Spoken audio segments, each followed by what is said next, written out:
In the Loop. My name is Samalako Bildet. And I'm Philip Ajiman. Coming up in today's show, we'll be looking at an anti-knife crime campaign. We will be joined by a talented guest, The Unknown, talking about their music. We're looking at the effects that the gaming industry and microtransactions both have on mental health. And we will be celebrating Christmas early by showing you some must-have gifts with James Kelly.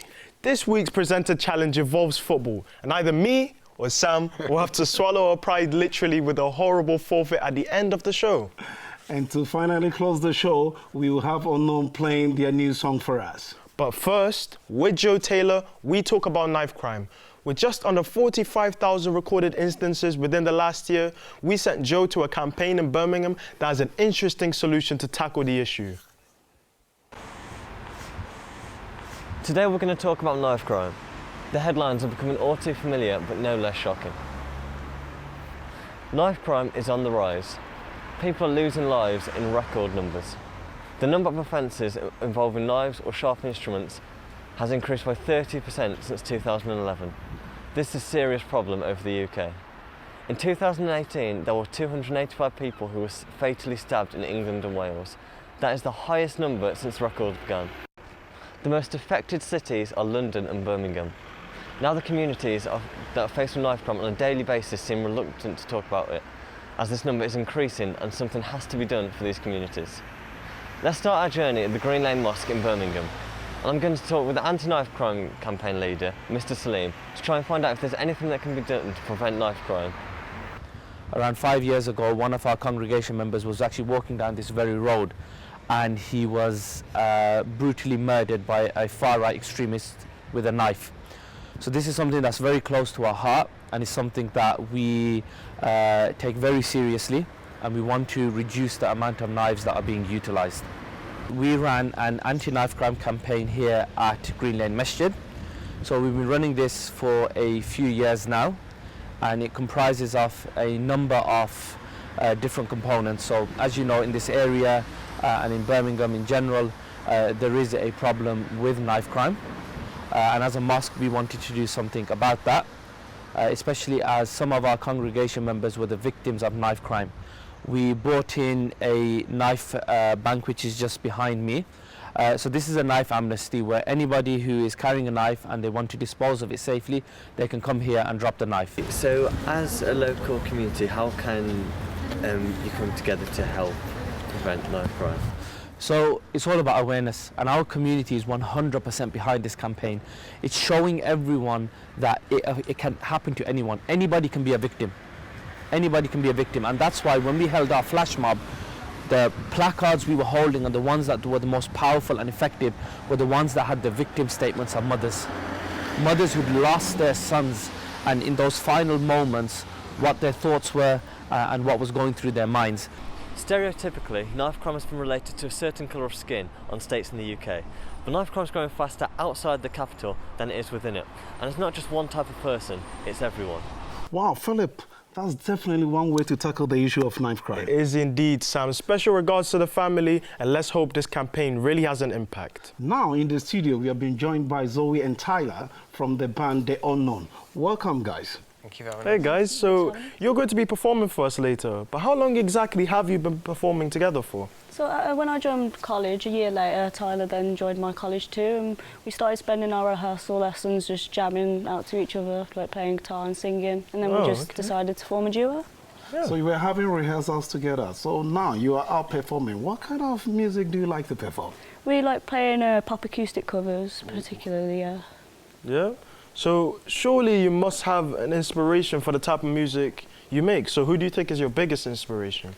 For me, it's a lot of like rock and metal bands like Avenged Sevenfold and Black Sabbath, but then a lot of like old school hip hop stuff like Snoop Dogg and Dre. Of course, gotta have them. Me, on the other hand, I like a bit of post-hardcore band called Asking Alexandria, but I also like softer music like 21 Pilots. Wow. Okay, nice. So if by chance you get a chance to perform in a music event, where would you like that to be and why? We'd like to perform at a gig called Slam Dunk Festival. Yeah, a lot of bands that are our genre perform there, and it's just we'd feel comfortable performing at the place. Okay, thank you Zoe and Tyler for coming.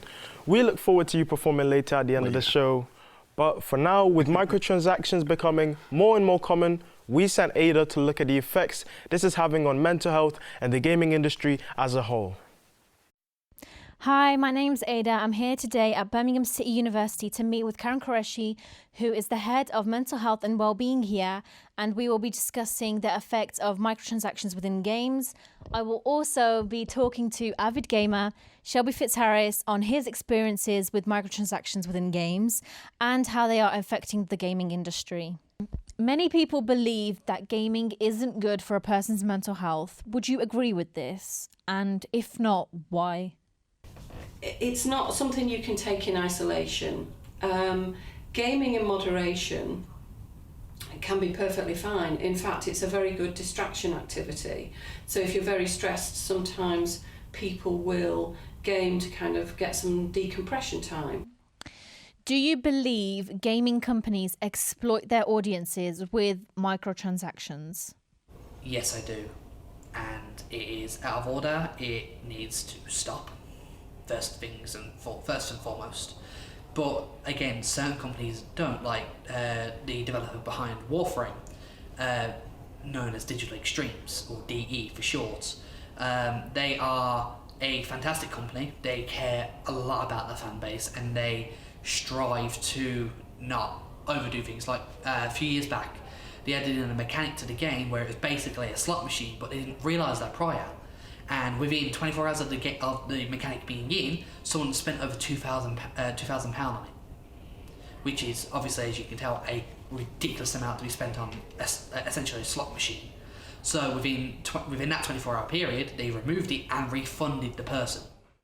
Yes, I have. It makes me feel that I'm included in everything and that I have something that other people don't have, and I don't like it. I think microtransactions have found an extreme presence in modern games to the point where there is no way to acquire a lot of gear without spending $10, which is kind of unreasonable. Overall, we have found out that microtransactions are taking place in the gaming industry, but they aren't as bad as everyone thinks they are. It's an industry like any other that needs money to prosper, but rules and regulations could be put in place to make sure that these microtransactions aren't unwilling and aren't pushed towards underage children. Back to you. Thank you, Ada. That was very insightful. Philip, Merry Christmas. I gave you my heart. Now, Christmas has indeed come early for us. Philip, have you thought of what you're going to get for your friends and family? No, I haven't so far, because I'm horrible at choosing gifts. Yeah. But you know what they say, a sweater will work when nothing else does, man. Don't worry. That's why I've got my good friend, James Kelly, to help you out today. Can I just say, James, I really needed this, so I'm hoping you help me out. No? Let's go. Okay, sure. So I've got 3 gifts here in front of you. So yeah, these are perfect gifts that I'd recommend for Christmas in all different environments as well. So let's start off first. This is SketchUp. Price for this one's $4.99, so a really good price. So I think you've had that lovely Christmas dinner, you settled down by the fire pit, you want to watch a Christmas movie or something, you want something to do. This is one to do. So this is a SketchUp. Essentially, it is literally just drawing. So you're sketching on a pad, and it's rainbow coloured as well, so it's really good for the family.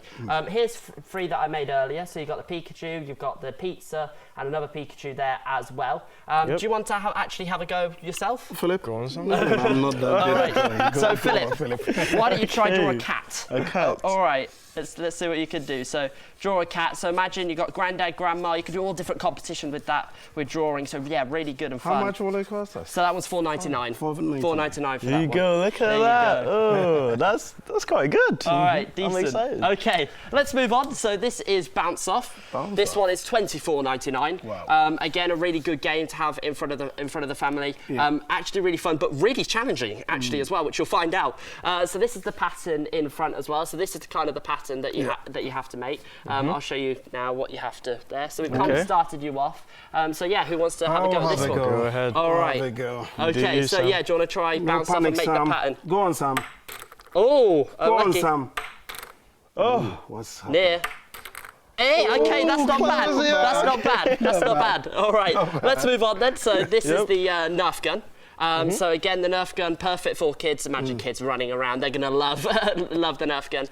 We say health and safety for eight people plus. So if you're 8 plus, then yeah, that'd be something. And this one's $9.99 for this one. Yeah. So yeah, Get who one wants free? Buy one get one free?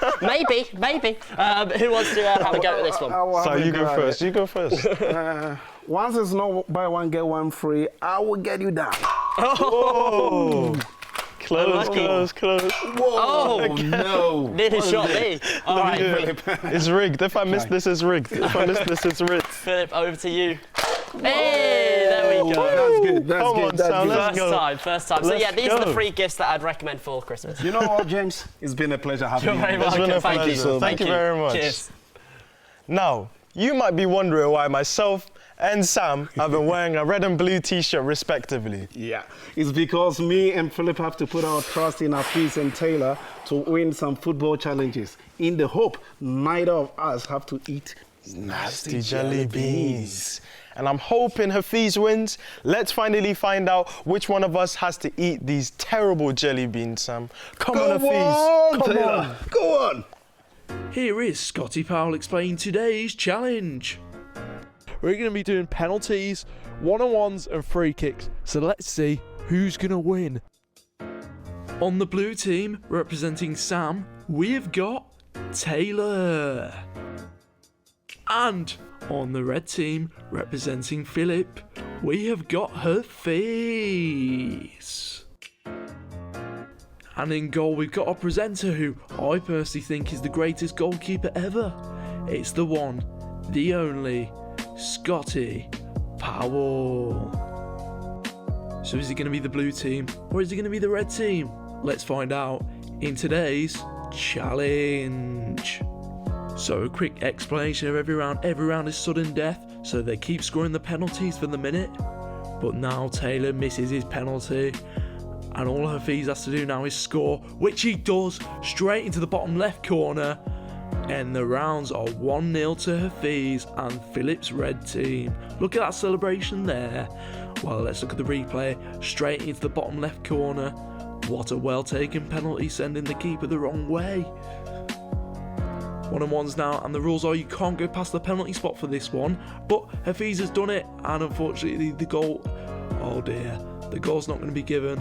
Hafiz knows that, and look at the relief from the goalkeeper. He knows he's messed up, and unfortunately that's got to go in the edit. And all Taylor has to do now is score. He does. 1-1 in the rounds. Free kicks now. Oh, and Hafiz misses. Taylor to win it. Oh no, tipped over by the goalkeeper. Hafiz. Oh, straight into the bottom left corner. Taylor. Oh, top bins. What a strike. So Hafiz steps up. Oh, and it's saved down to the goalkeeper's right. Taylor only has to score this now to win it. Oh, what a wonderful strike by Taylor. Look at the power in this. Straight into the back of the net and straight through the goalkeeper's hands. It looks like Taylor has won. Well, let's go to Scotty Powell with the results. Guys, coming in. So, the winner of the whole thing is Taylor! Oh no, I did. Thank you. I knew I won, and I'm going to kick it into the left corner because that's the place we scored every goal. So, Hafiz, I'm afraid, is red ass for the loser. What do you think? Sorry, everyone back at the studio. I tried my best, but Taylor got the better of me. Okay, so now we're going to do red ass to Hafiz. Taylor, would you like to do the honours? Yes, I would, and I apologise, Philip.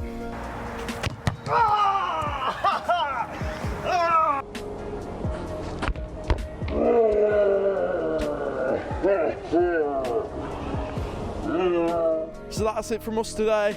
So back to you guys in the studio, and Philip, enjoy your forfeit, mate. Well, it looks like Hafiz lost, and every great loss there's a forfeit. Damn, I had so much faith in Hafiz, you know. Well, I've got some nice jelly beans for you today to try. Because Taylor did me the honor. I will have But it. at least there's no chili in it, man. That's all I'm hoping for. I was paying for you. No chili, no chili. Whoa. Right in the middle, one more. Whoa. Is it in the middle? Yeah, one more. One more. Okay, I get that. I think that's the white one. That's the rotten milk. Rotten milk. Or tutti fruit. Yeah. Ugh. How does it taste like? Oh, tutti fruit. That's good. Yeah. You can smell it again. Okay. Yeah, go ahead. Go on. Whoa.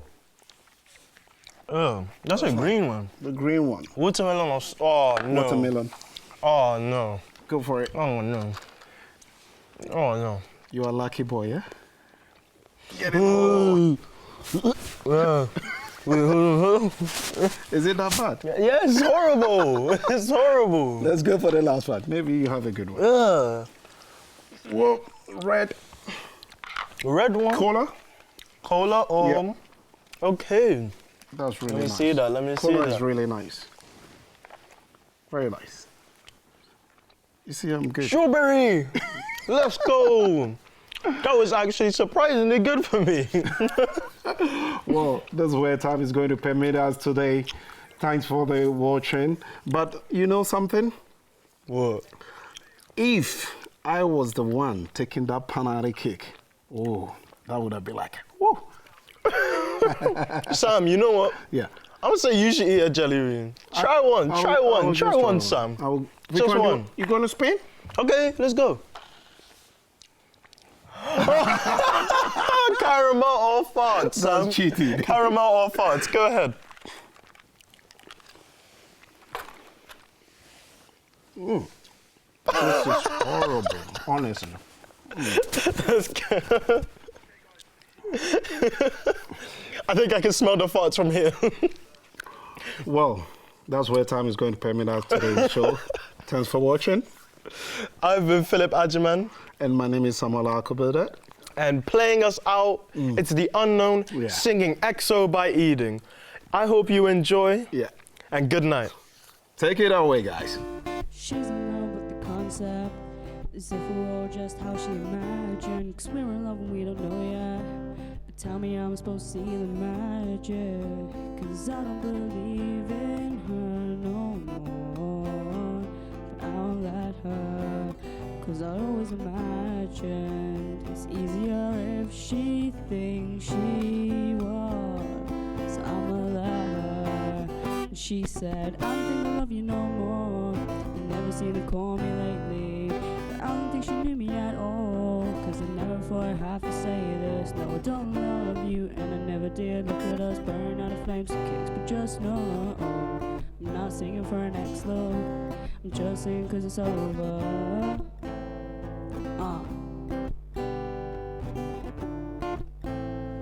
Yeah. Came and went like the summertime.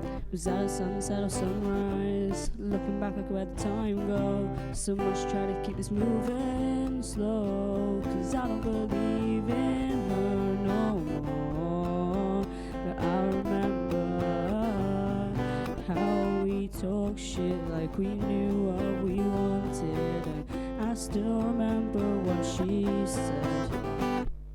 I don't think I love you no more. You never seem to call me lately. But I don't think she knew me at all. Cause I never thought I'd have to say this. But I'm no liar, and I never heard anything you shouldn't see coming to this. But just know, I'm not singing for an ex love. I'm just singing cause it's over.